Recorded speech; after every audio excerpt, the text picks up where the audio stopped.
What's up, guys? Welcome back to the Cheesy Desert Cooking Vlog. Today we're making pulled pork sandwiches. But this isn't pulled pork. This is pulled pork.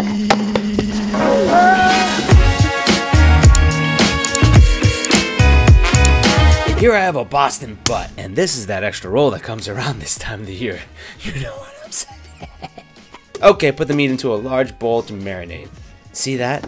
It's called ingenuity. For the marinade, we're going to add some various spices and sauces. However, I have a sneaking suspicion that the people who visit my apartment are stealing my spices and sauces. So for safekeeping, I've hidden all the goods in various locations around Los Angeles. Let's hunt them down.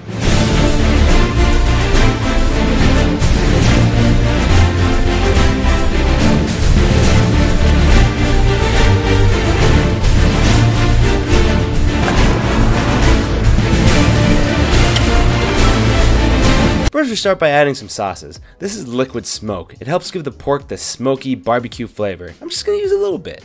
Then some pee-pee sauce, Worcestershire, and give it a wet rub down. Next, we're gonna make dry rub using brown sugar, salt, garlic powder, onion powder, cayenne, but not too much if you value the structural integrity of your anus, paprika, cumin in my mouth, cumin in my kitchen, chili powder, and a buttload of pepper. As usual, the exact measurements are in the blog, link in the description. Then mix your spices with 90s hip-hop sensation salt and pepper.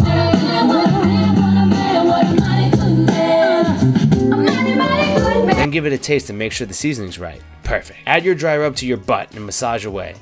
Cover up your meat and store it in the fridge for at least 8 hours.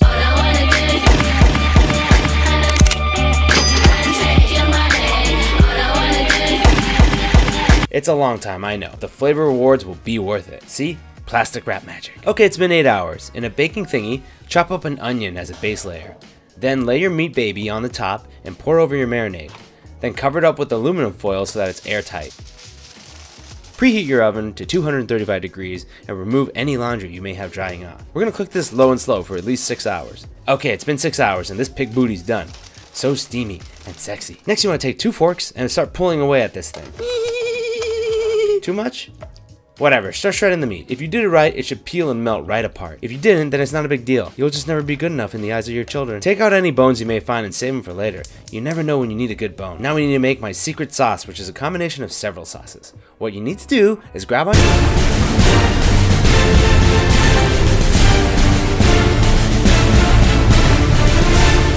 to a pot, add some apple cider vinegar. This will give it some tang. Tang, baby!